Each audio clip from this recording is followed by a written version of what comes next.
Mathieu est avec nous afin de nous jaser d'un film d'horreur qui bat déjà tous les records, semble-t-il, selon tes recherches assidues. Donc, tu peux confirmer aujourd'hui même que c'est un record pour un film d'horreur. Oui, c'est le meilleur premier week-end pour un film d'horreur original, donc qui n'est pas une suite ou qui fait partie, parce que des fois comme Halloween est attendu, des choses comme ça. Mais un film original, c'est le meilleur premier week-end. Ça a très bien fonctionné.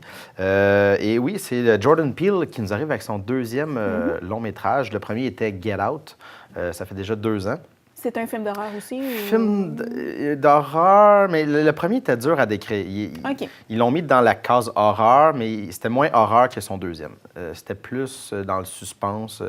Mais son premier film, lui, c'est un humoriste, si vous ne le connaissez pas, Jordan Peele, qui a eu des émissions de télé avec son comparse Kay. C'était Kay and Peele, le nom du duo.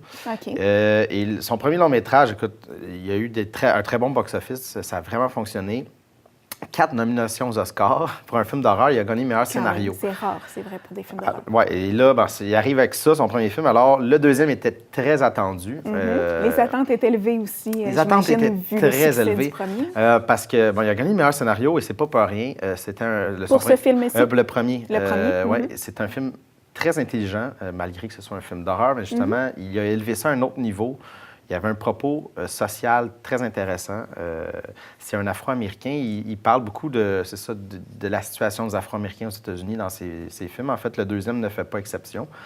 On est avec Lupita Nyong'o et Winston Duke, qui jouent un couple. Et avec leurs 2 enfants, ils s'en vont en vacances d'été dans une maison familiale, en fait, qui appartenait à la famille. Et Adélaïde, jouée par Lupita, est un peu... elle sent pas bien. On se rend compte qu'elle a dans son passé, dans son enfance, elle a vécu quelque chose qui a rapport dans cet endroit-là. Et que je ne vous le dirai pas, évidemment, parce que ça fait partie... On ne vend pas de punch. Exactement. Et avec les 2 enfants, ils vont à la plage et il se passe des choses un peu bizarres en s'en allant là. Et quand ils reviennent le soir... 4 inconnus font apparition et essaient de s'infiltrer dans la maison. Et là, ça commence un peu le cauchemar.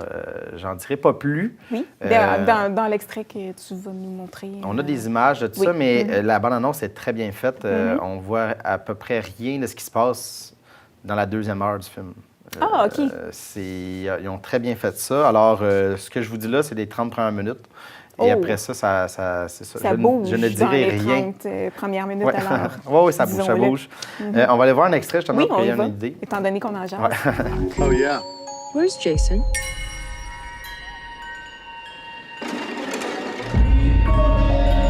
Jason? Jason! Where were you? I didn't know if you were lost. Stick with me, and I'll keep you safe.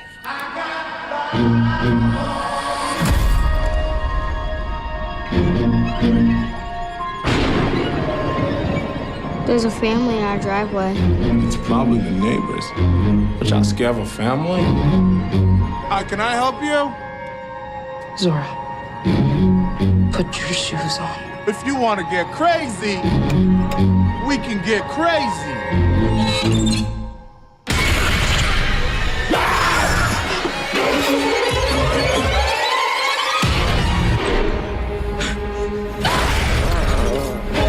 Comme je t'ai dit tantôt, Get Out, c'était un film vraiment coup de poing, très important, parce que justement, il parlait de la condition, comme je te disais, des Afro-Américains aux États-Unis, et c'était extrêmement bien réussi, une première réalisation incroyable. Et là, il y a tout le temps le piège du deuxième film, quand on a un succès de ce côté-là. Et il réussit, quand même un très bon long-métrage. Il n'a pas tombé dans les pièges, en fait, mais c'est moins bon que le premier. C'est moins percutant, peut-être que l'effet de surprise n'est plus là. Mais il nous offre quand même quelque chose de très divertissant qui fonctionne. Et d'original aussi. J'ai pas vu le film, mais ça, on se fie à ton extrait. Bien, c'est original parce que, en fait, la prémisse, c'est un peu pas du déjà vu, mais l'horreur a des codes, a des façons de fonctionner. Et il les maîtrise très bien, mais il les amène ailleurs. C'est là où l'originalité rentre, en fait. Parce que des films, en fait, des invasions de domicile, il y en a eu plein, comme Funny Games d'Haneke. Oui, mais le fait que ce soit, là, c'est des personnages, exactement. Mais des doubles aussi dans la cinématographie des films russes. Il y en avait beaucoup. On n'écoute pas le même genre de film, Mathieu. Mais Lewis Carroll, qui avait écrit La liste au Pays des merveilles, il y avait un livre. Okay. En fait, je crois que ça inspirait un peu de ça, de l'idée des doubles, l'autre bord d'un miroir, en fait. Il a joué avec cette imagerie-là. Mais après ça, il l'a pris et il en a fait autre chose en y amenant un propos social. Là-dedans, que là, encore là, je ne vais pas trop en dire parce que c'est le plaisir de découvrir, en fait, où il veut nous amener dans ce film-là. On va le trouver, c'est quand même assez simple. Il a simplifié beaucoup parce que souvent, les films avec des dédoublements de personnages, il y avait Enemy, en fait, de Denis Villeneuve avec Jake Gyllenhaal il y a quelques années et c'est très complexe. Le film finit puis tu n'es pas trop sûr d'avoir compris pourquoi il y a deux personnes. Ou ça reste en suspens, puis semble-t-il que ça peut être voulu. Et voilà, exactement. Mais là, c'est plus... Il a simplifié, mais sans rendre ça niaiseux ou trop simpliste. Ou trop compliqué. Oui, c'est ça. Non, on comprend vraiment ce qu'il veut nous dire. Parfait. Mais c'est ça. Mais ce qui est intéressant, la différence, maintenant avec Get Out, de ce film-là, il a changé de ton un peu. Il est allé vers l'humour, en fait, ce qu'il connaît beaucoup. C'est un film qui est très drôle. Malgré le fait que c'est très stressant. Moi, j'étais dans une salle pratiquement pleine et ça réagissait fort. Ça criait beaucoup, on sentait l'espèce de... Les gens étaient très tendus. Mais dans tout ça, il y a des punchs, il y a des gags. Et on rit, surtout dans la première heure. Je te dirais, dans la deuxième heure, c'est plus sérieux. Dans la première heure, malgré qu'on est dans la tension, mais c'est bon parce que justement, l'horreur sert beaucoup l'humour et vice-versa parce qu'on a des scènes de tension, puis là, on se sent pas bien, puis là, il vient mettre un petit gag, ça fait baisser la tension, puis là, il nous refrappe avec quelque chose qu'on n'a pas vu venir. C'est vrai, fait que ça fonctionne mieux de ce côté-là. L'idée du double, on en a parlé, il l'a simplifié. Le propos social là-dedans est très intéressant, puis peut-être plus subtil que dans Get Out. Dans Get Out, il nous frappait de plein fouet quand le film arrivait à sa fin. Là, on comprenait exactement ce qu'il voulait dénoncer, en fait, dans la société. Là, c'est un peu plus subtil.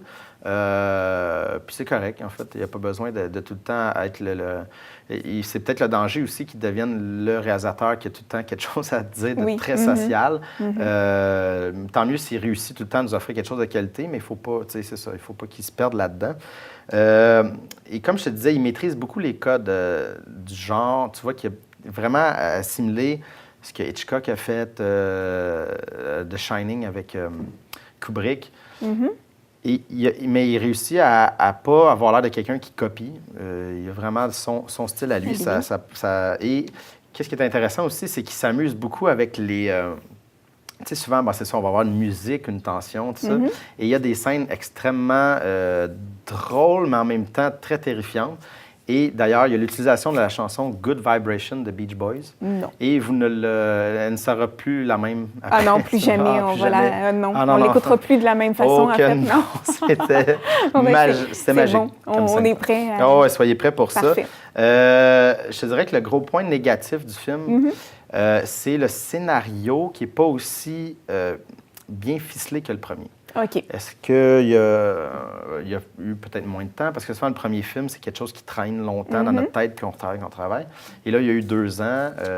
Il y a quelques trous dans son fonctionnement. Que là, c'est ça, il faut que je reste nébuleux, là, mais quand il arrive à la fin, on fait « OK, c'est le fun », il nous surprend, mais il y a des petits trous c'est là qu'il ne faut pas trop regarder. Mais ça reste que c'est très divertissant. On a beaucoup de plaisir. Mais ça ne passera peut-être pas autant l'histoire que son premier. Mais si on n'a pas connu le premier... Ah, mais vous allez vous amuser. Je me suis amusé. J'ai eu du plaisir. C'est vraiment bien fait, super bien joué. Lupita est incroyable. Elle maîtrise le film de A à Z. Très bien joué. Et c'est même un film, je pense qu'il faut voir 2 fois. J'aimerais ça le revoir parce qu'il y a des subtilités dans le truc. Qu'on peut comprendre à une deuxième écoute. Fait que je vais sûrement me retaper ça un jour. Bon, bien parfait. Nous, on se revoit plus tard pour... Les sorties. Les sorties. Il y en a beaucoup? Oui, j'en ai 7. Oui? Ah, quand même. De quoi nous occuper pour tout le week-end, c'est quoi dire. Donc, on se voit tantôt.